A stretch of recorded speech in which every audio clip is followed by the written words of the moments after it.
Hello everybody and welcome to a brand new Elder Scrolls Online build video with me, Sherman, with the latest expansion, Flames of Ambition, and a lot of the changes that have come to the game with the new Champion Points System 2.0. I've decided to go back and redo a lot of my old builds, and one of my oldest builds that I had, that I have not updated to this point for a long time, is the Cleric. Now, the original name for it was the Moon Dancer, and I really wanted to go back to more of a traditional title from back in the day of pen and paper.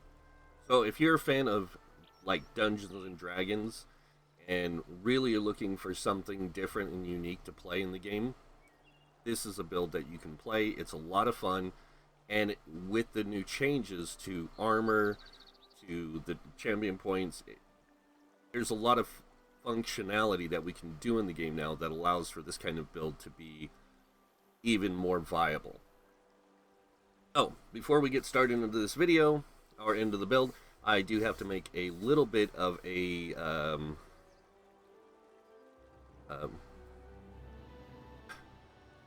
excuse me, I can't think of the word right now, but it's basically a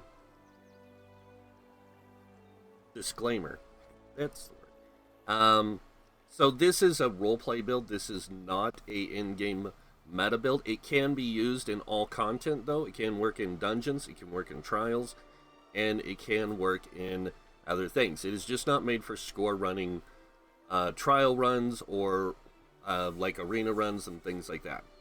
Now, let's go ahead and get started by taking a look at the Cleric. Now, the Cleric build itself does not have to be a Khajiit. It's just the Khajiit has the hybridization built into the race that allows for a lot more functionality. Dark Elf works really good. Argonian works really good for this build. Pretty much anything that gives you all three stats is going to work really good for the build, but any race can play this. You just have to make some alterations to how you put in your attribute points, as seen here. So, alright, so getting into the build itself, we have 32 points in the Magicka, 32 points in the Stamina. This gives us a good balance of both Magicka and Stamina, and of course we also get a lot of health on the build because we're using a lot of tri-stat enchants. So as you can see, we have 29,000 max Magicka, 27k health, 27k max Stam, and this kind of allows for a more well-rounded set of attributes and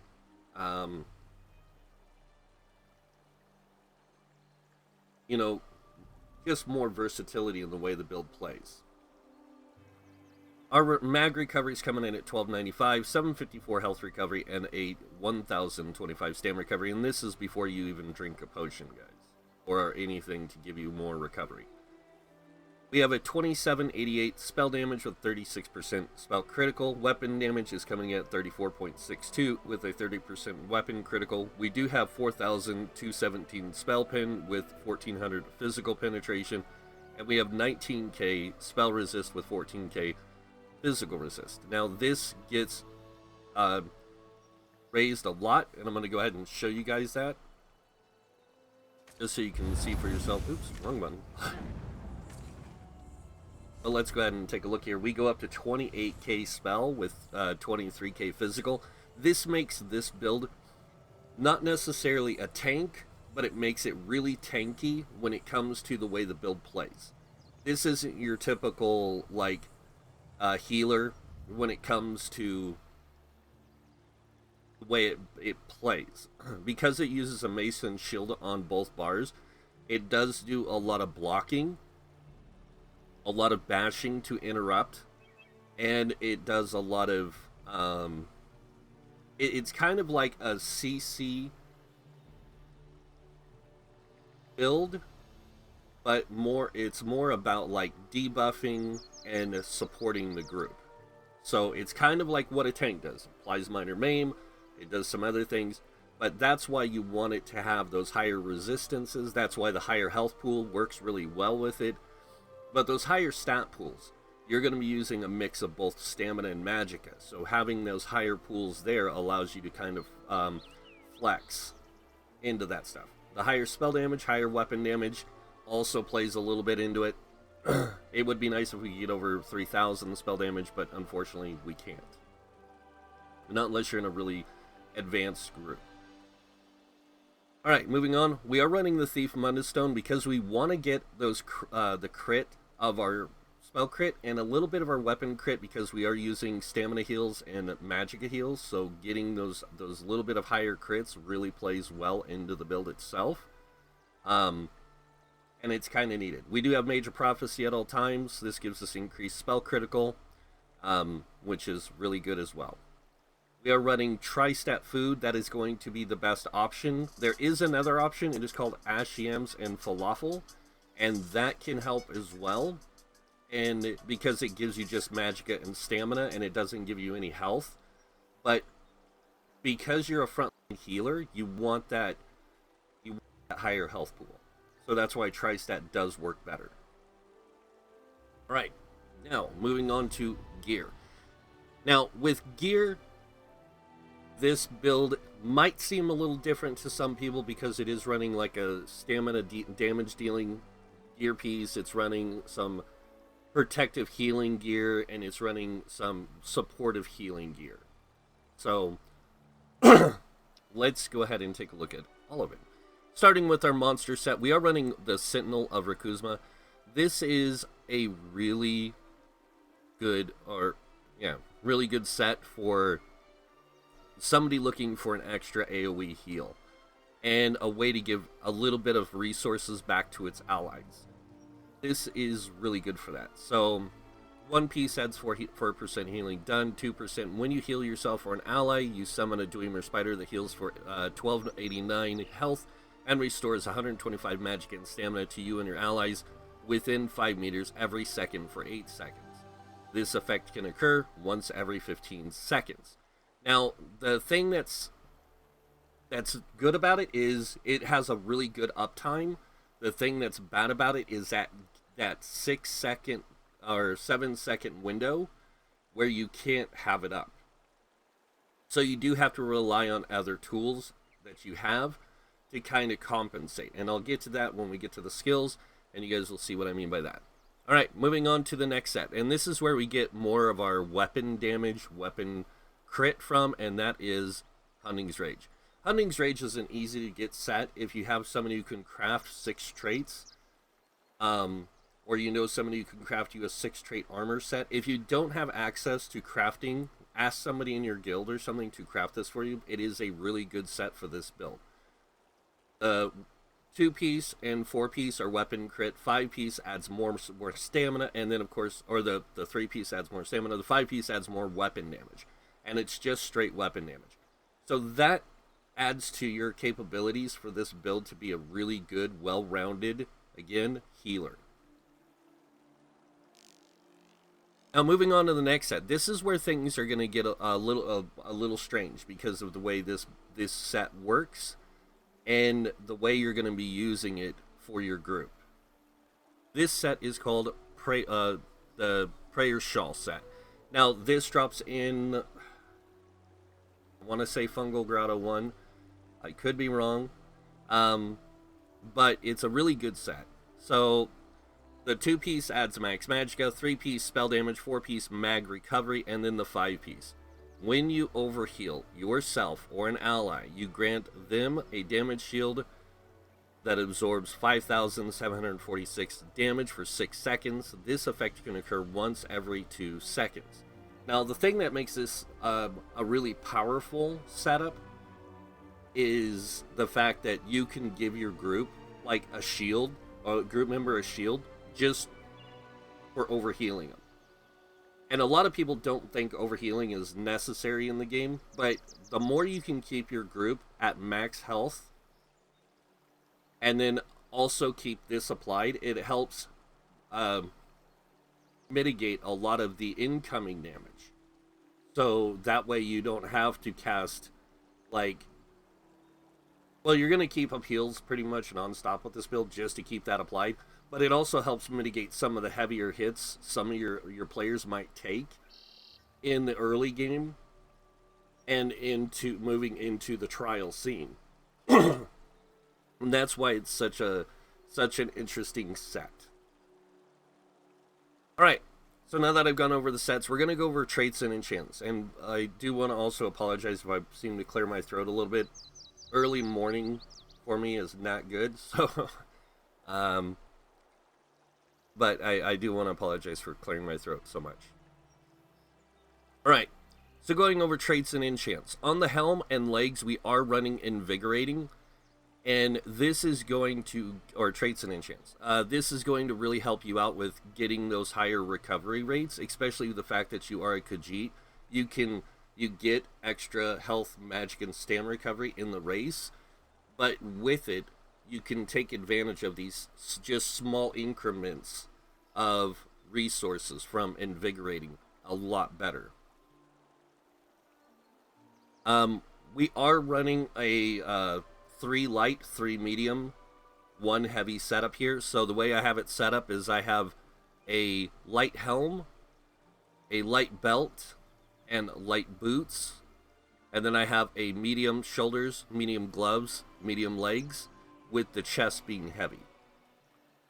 And then moving on to the chest, we are running a reinforced chest. This is to make our resistances as best as we can get them, because a heavy armor chest will always give you the highest amount of resistances, so reinforcing it makes it even better.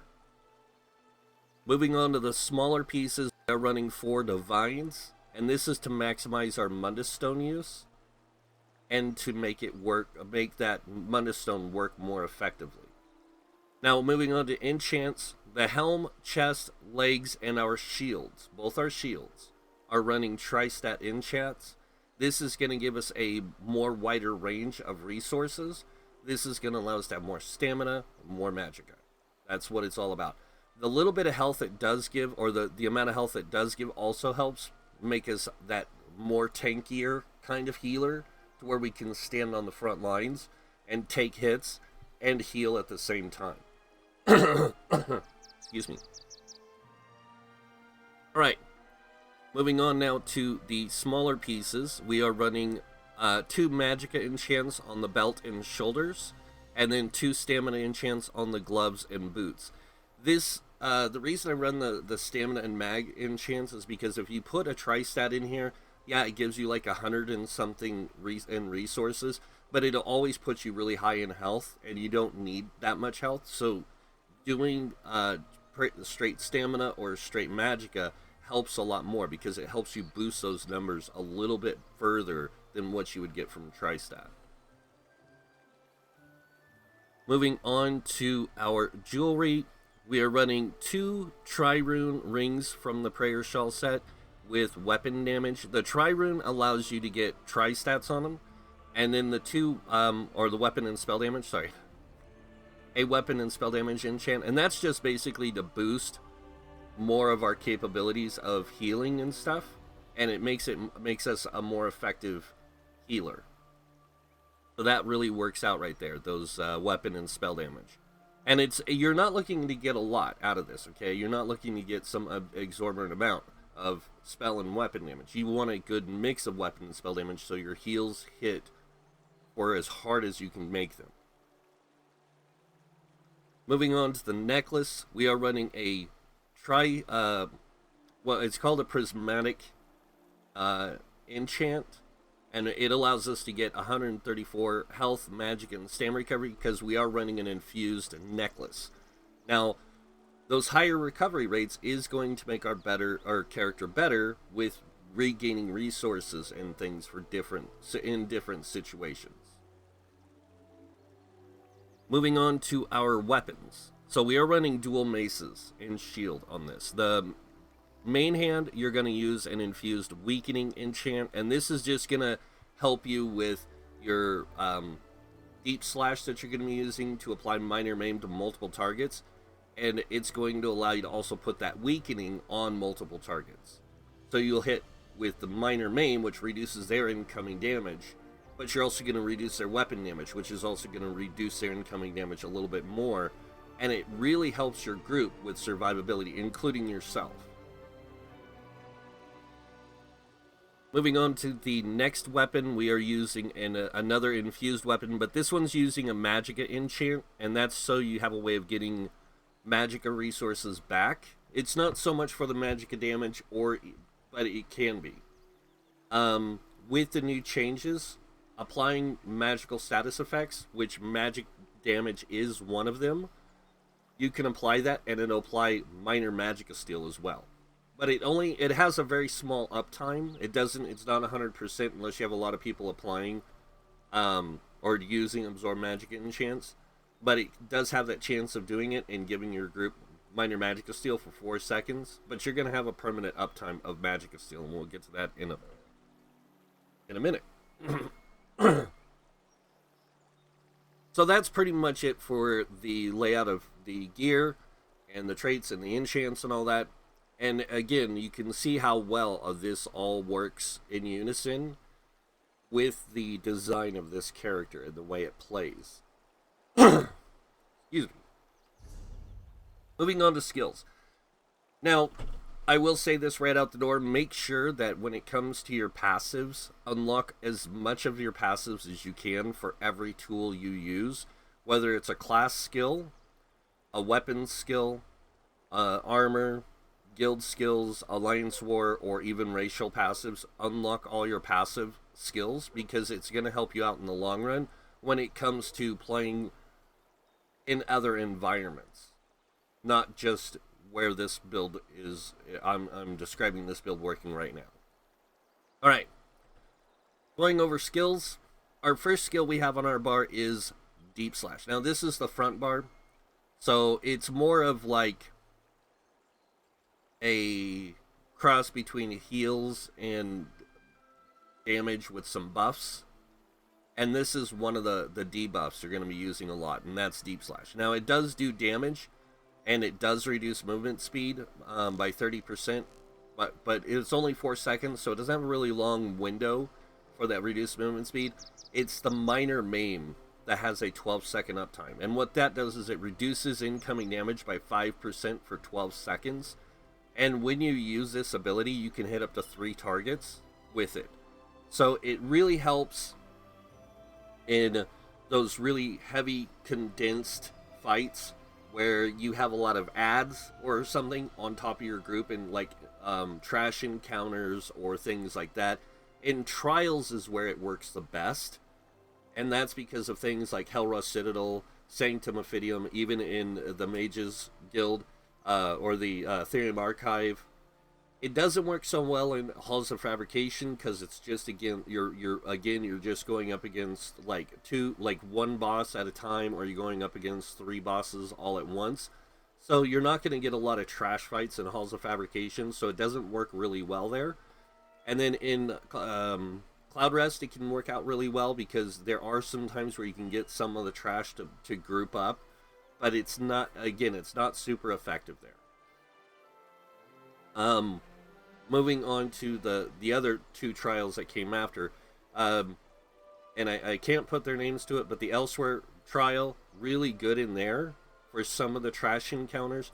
And then, of course, when you move into the next one in Greymoor, it can work out really well. The other place that it works really good is in Halls of Fabrication. Sorry, Morrowind.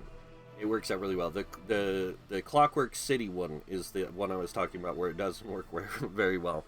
So, next ability we have on our bar is Echoing Vigor. Now, this is an AoE stamina heal, and you're not going to be casting it a lot. You're going to be casting it like to keep a dot heal going, along with you're going to have 2 dot heals and 1 burst heal, and you'll have another heal that you'll see in a second, but that's mainly for activation of a synergy or a group buff. So this is a really good AoE heal, and it can work out for your group if they stay close to you a lot of times, especially in those tight situations like dungeons and stuff, where you're not as in an open area as you are in some trials. It can work out really well. Next up, we have Luminous Shards, another really good ability because it can it's a synergy, and people can activate it to get resources back. It does do some damage up front and a little bit of damage over time, which is nice, but it's the synergy part that makes it really good. So when you activate this synergy from this, you get magicka and stamina back. You'll get whatever resource is your main. You'll get more of that back than you will the other. Oh, if like magicka's, you get more. Your primary, you're gonna get like 4K magicka back and like 2K stamina back, or just about. And then moving on to our next ability is one of the ultimate heals, Breath of Life. Really good. It's a conal heal though, so you have to be like facing the direction you need it to go. And what it does is when you heal, it'll heal you and anyone in front of you. So, and it also heals one other injured target for X amount. So, well, it'll heal you or somebody else, and then it can heal another person. So it's like a 2-person heal. It's really nice. We do have Inner Light on our bar, and this is where we're getting that major prophecy, but it also increases our max magicka by 5% and an extra 2% from a passive in the Mage's Guild skill line. And that passive is Magicka Controller. So it increases your max magicka and magicka recovery by 2% for each Mage's Guild ability you have slotted. We run 2 abilities, or we run this on both bars, so we do get that 2% extra max mag and mag recovery on top of the 5% it already gives you. Next up, this is your oh crap button. I mean, I can't explain it any better. This is when your group is having gets hit really hard. You want to use this ultimate, and that is Reviving Barrier. The reason why I say that is because it gives you and you and up to 11 group members a damage shield for 40,000 that absorbs 40,000 damage for 30 seconds, and for 15 seconds of those 40 seconds, you heal whoever's in the shields for 20,000 health over that 15 seconds. So it's a really good get out of jail free card, or I'm screwed. Let's get out of here. Let's recuperate kind of thing, and it's really good for that. Moving on to the back bar. On the back bar, we have no weapon skills or really any stamina skills, but don't think that this build doesn't need the stamina. It really does. It's the way that you make Vigor work better, and there are some other skills that you can swap out if you need to. So, starting with the first ability, we have Purifying Light. This is a great ability. It does damage when you cast it, and then what it does is it soaks damage, and then drops all that damage at once when the ability after 6 seconds.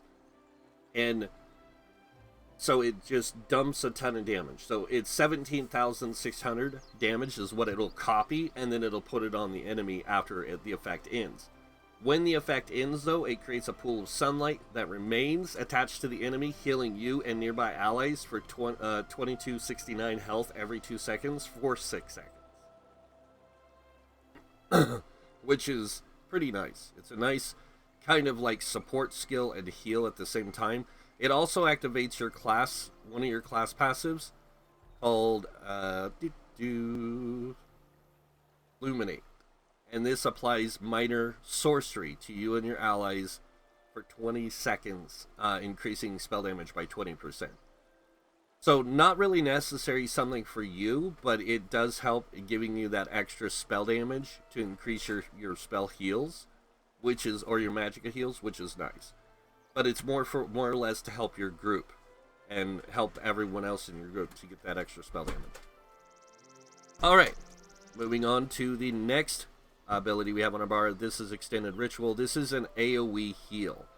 Now, when you cast this, what this does is it cleanses 5 harmful effects from you and immediately starts healing you and your allies for 2813 health every 2 seconds for 24 seconds.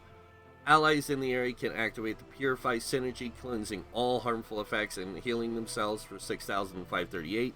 And then on top of that, it does scale with your highest offensive stat. So in our case, it's gonna be our max magicka. So this scales with our magicka. I mean, that's why we have the 29,000 magicka pool and not the stamina, even though it would work great either way. Next up, this is where we get that, when I said magicka steal uptime, like 100%, and that is Radiant Aura. Now, because this is on the back bar, you're going to have to swap back and forth, but it applies it for 20 seconds. And basically what it does is it applies minor magicka steal to all enemies around you for 20 seconds, causing you and your allies to restore magicka every 1 second when you damage them. So it has a 28 meter range from where you're standing around you in a circle. So you have a long range that you can reach out and hit enemies with this and apply that magicka steal. So even your mag DPS, when they drop their wall of elements, every time they do damage to them, they will be getting resources back. And that this applies to all enemies, not one. And then while slotted, you gain minor fortitude, minor endurance, and minor intellect, increasing your health, stamina, and mag recovery by 15%. So back bar, really good for that, like group support, group buffing, debuffing, healing kind of thing. And also we have our next ability, which is Restoring Focus. This one, you create a rune of celestial protection. The rune grants major resolve, increasing your spell and physical resist by 5,948, and you recover 240 stamina every second while this is up. Standing within the rune increases your physical and spell resistance granted by another 50%. So that's how we get those really high resistance values when we're in the encounter. Now, either one of these abilities, when they're cast, also gives you mending, which increases your healing effect for you and your restoring light abilities by 12% in proportion to targets with. Oh, sorry, wrong one. Sacred Ground. It gives you minor mending, which increases your healing done by 8%. So that applies to all healing you do. And it's really nice for that factor that it does that, but it also increases the amount of damage you can block by 10% for the duration. So, remember when I said this build does a lot of blocking? This helps with that because this gives you resource, or it gives you that stamina back every second. It allows you to block, a lot more, because you will be blocking. You will be holding block a lot. But it also allows you to block 10% more of the incoming damage, which is really good. And then it gives you that minor mending on top of it, which increases your healing done, which again is also really good for this build. It allows this build to really have a structured kind of play that's different from other healers because, one, it stands in the front lines. It doesn't stand in the back healing the group from a distance. It stands around and it uses a lot of AoE heals to keep the group healed. And then on top of that, it has a burst heal where you can target the enemy or the ally and just burst heal them real quick, which is really good. But having these other tools in place allows you to play the build a lot better and more efficiently and more effectively. Moving on, we have Inner Light again because we want that max magicka and then we want that major prophecy for the spell crit. And then last but not least is the skill you will be using a lot, and that is Warhorn. And that's because of what it does for your group. Now, in a group scenario, Warhorn is going to be far superior to Reviving Barrier, but Reviving Barrier is there for those moments where it's like, oh crap, we're going to die. I need to save everyone's butt. Boom. That's when you have to make that choice of, is Warhorn going to be better for my group because it's going to boost our DPS, or do I need to save my group's life? And that's where these two choices come into play, and that's why I say Warhorn is going to be up more if your group is really good at what they're doing, and Barrier's there just as a precaution. So, what this does is it gives you and your allies, it increases you and your allies' max magic and stamina by 10% for 30 seconds, and it also grants you and your allies major force, increasing your critical damage by 20% for 10 seconds. So for your damage dealers, it's a really great benefit. For you, it's a really great benefit because it boosts your max magic and stamina. And then on top of that, your tank helps them with resources. Getting higher pools so they have more resources for blocking or getting out certain abilities at certain times. Really good. And that is the skill setup. Now, I do want to show you what this thing will look like totally buffed out. I'm going to go ahead and grab this as well. But we're going to take this build into a scenario to just kind of show its effectiveness. But this is what the build will look like in a, like, really, really organized group with every kind of possible buff you can get. But just to show you what our stats would look like with that Warhorn and with a Warden in our group, we go to 32,000 max magic, 29k health, and 30k max stamina. And then our weapon spell damage from the minor buffs from the classes, including myself, 3,500 spell damage with 4,300 weapon damage. This helps a lot. And then also the fact that you can get higher crit chance because of if you're playing with a sorcerer or a Nightblade, they give you crit, spell crit, and one gives you weapon crit. So this really can help out your group in a lot of ways. And so it's really good when you're in an organized group, using every tool available to give your group a way to maximize their capabilities. And this is just showing that, what it would look like in that maximized situation. I'm going to go ahead and let this wear out, and while it is, we're going to go ahead and jump over to a dungeon, and actually we're going to take a look at one of the newer dungeons. Here we're going to go to Black Drake Villa, and I'm just going to show you a little bit about how this build works, so you guys can see for yourselves that it actually functions as I described it. If you're not accustomed to playing this kind of healer, I would not suggest playing this. If you want to try something a little different than what you're accustomed to and you want to try and learn a new playstyle, this is a great build for that because it's very flexible. There are a few other skills which you can swap out on your bar as well, which I'll show you when we get here, and show you where you can, what skills you can replace and such. Well, this seems like the place. So, a few of the skills that you can replace at different times, depending on different situations, would be like Vigor. You could replace with the Fighter's Guild ability, Ring and Preservation, and the reason I say that is because it's a really good group support skill. One, it gives minor protection, reducing incoming damage by 5%, and it also gives minor endurance, increasing stamina recovery by 15% to those staying within the circle. And then it heals 774 health every 0.5 seconds. So it actually heals for 1,400 and something else. Almost 1,500 health every second, which is really nice. But remember, we also have other tools as well that heal. We have our monster set, which gives the magic return, stamina return, and a heal. We have the others, our other set, which anytime we overheal somebody, we give them a damage shield.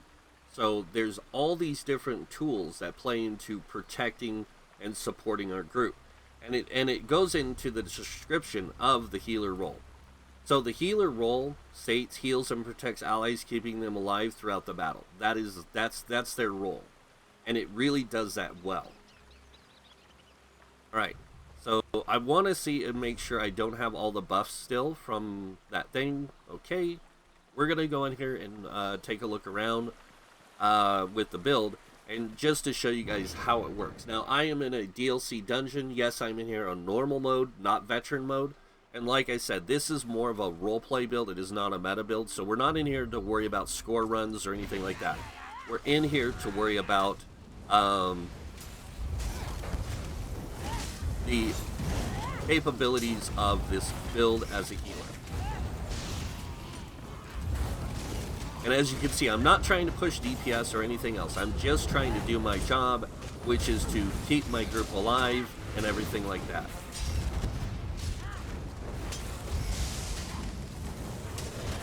And you can see how the resources play into this. having both the stamina and magicka, because you're going to be using a lot of spear shards, you're going to use a lot of breath of life, and you're going to use a lot of echo and vigor most of the time, because the other abilities you're just going to be using this to put out when you need them, and that's pretty much it. This one, the and just to get the buffs and stuff and the debuffs, it's mostly front bar play that you're going to be doing, which is again the main focus of the build. Is like front bar is your focus most of the time. So it's mostly about keeping that vigor applied. It's mostly about keeping that the spear shards going out, so you have that way of helping your group with synergies and that little bit of extra damage.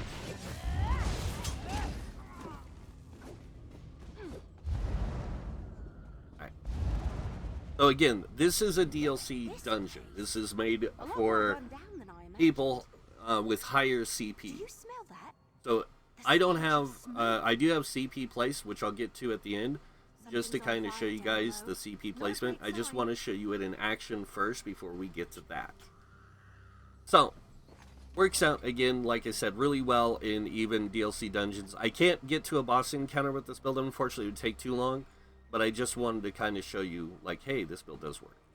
Alright, so now we're going to talk a little bit about CP. Now, I'm only going to go over the stuff that, for the situation of play, that this build is designed for, which is group play and even, you know, trial play. So, CP-wise, unlock the active passives, like all the ones that you can have active all the time. This is going to benefit you a lot. But before you do that, work towards unlocking these 4 here, primarily for that dungeon and trial play situations. What this does is it adds 10 minutes to your food and drink, even if you have the provisioner passive. Passives that give you the 20 minutes more for your drinks and stuff. This gives you another 30 minutes, so it actually gives you almost another hour worth of food time. Liquid efficiency. Whenever you use a potion, you have a 10% chance not to consume it. This saves you a lot. Because if you're using a potion and it basically gives you a double use, or even in some cases a triple use, that saves you money in the long run, and it saves you resources or time from having to go harvest stuff to make potions. Steed's Blessing increases your out of combat movement speed by 0.4%. Not really a necessity in a dungeon or trial, but it does help you when you're trying to get through a dungeon fast or a trial fast. Not to speed clear, not to try, you know, whatever, just to move in between encounters a lot better.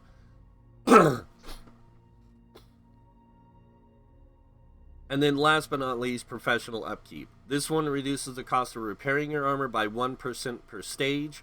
Really good. Now, one of the passives I also want to point out here that you're going to be unlocking is Steadfast Enchantment. This one, your weapon and enchantments decay 20% slower. As you can see, at max, it's 100%. And what that does is it stops you from having to use soul gems to re-power your weapons. So you can use your enchants on here as much as you want without any problem. It's a very powerful CP. And if you notice, I don't have other CP spent because it really comes down to player preference from this point on. Moving on to the blue tree, which is your combat tree. Again, long term, unlock all your yellow passive or your active passive stars that are constantly up. So in this case, it's going to be like Eldritch Insight. It's going to be the Tireless Discipline, the Precision, Blessed, and then the sub-trees. And these are really good because this one, Healing Taken, reduce damage taken from martial attacks by 1% per stage. Reduce your damage taken from non-player attacks by 2% per stage. This helps out in dungeons and trials, 8% damage reduction. And then another 4% reduced damage from magical attacks, Flame, Frost, Shock, and magic damage. And then over here, the same thing. Taking all these is going to be really good for you, especially these two. These allow you to apply magical status effects, and this one allows you to apply martial status effects. And a lot of this is going to come from your enchants more than your skills, and that's due to certain things. Now, when you do have those things applied, those status, or when you do have certain things applied, it can help you in your group beneficially. But these are also just as good. These grant you 100 weapon and spell damage for your magical attacks, and this grants you 100 weapon and spell damage for your martial attacks. Now, this doesn't get applied to your base weapon and spell damage. This actually gets applied to your attacks only. So, like, anytime you deal physical damage, disease damage, poison, or bleed, you get 100 weapon and spell damage. Alright, and then the CP you're going to want to use here, and this is where things are going to get a little weird for some people, is you do want to have Focus Mending. This increases your healing done with single target abilities by 2%. Swift Renewal increases your healing done with healing over time effects by 2%. And then this one is healing done by your area of effect by 2%. We want to max these out. This is going to give you 10% in each thing, and it's going to really allow you to get those greater heals out. But they're not like massively greater. They're just 10% more powerful. And then the last one that I found worked really good was the Untamed Aggression. Now, this increases your weapon and spell damage by 3% per stage. And this applies to will apply to all abilities you use, like damaging abilities and healing abilities. This one only applies to damaging abilities. So this applies to all, like, no matter what, just a flat buff. This applies to any damage you're doing, damaging abilities you're using. So that's why we're going to use the Untamed Aggression. Moving on to the red tree, again, over here, unlocking the yellow, like the active passives are going to be really good long-term, especially for this build. Like, unlocking all the blocking stuff and bashing stuff saves you a ton in resources. And it just allows you to be more stabilized in the fight. Unlocking these other ones like Hasty, which increases your movement speed of sprint by 2% per stage. And Sprinter reduces the cost of sprint. Tumbling reduces your cost of tumbling. And then Defiance, this reduces your break free.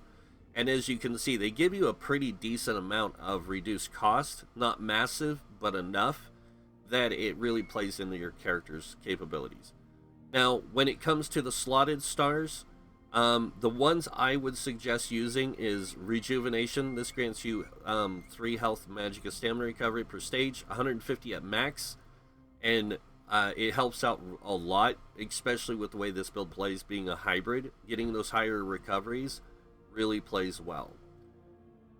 Over here in Ironclad, we have this, which gives you the higher armor, and it gives you that 1,731 armor, so it's both spell and physical resistance, and it just makes you more tankier, so you can actually stand up front with your group and fight. Next up, we have Shieldmaster. Now, this reduces the cost of your damage shield abilities by 2%, so we get a 10% cost reduction, and this does apply to your ultimates as well. This is not just skills, so I did check this out. With Reviving Barriers, you can see it's 213. If I didn't get that extra 10% reduced cost, it would actually be 227. Because Templar gets built into the class in the Dawn's Wraith, reduced ultimate costs as well, so by 5%. So it actually gives you 15% reduced cost. So that's why it's at 213. Really nice for that. And then also, if you're playing this and you need a shield, use your class shield, and it makes it cheaper. A lot cheaper than what it once was, so you can keep it up more effectively.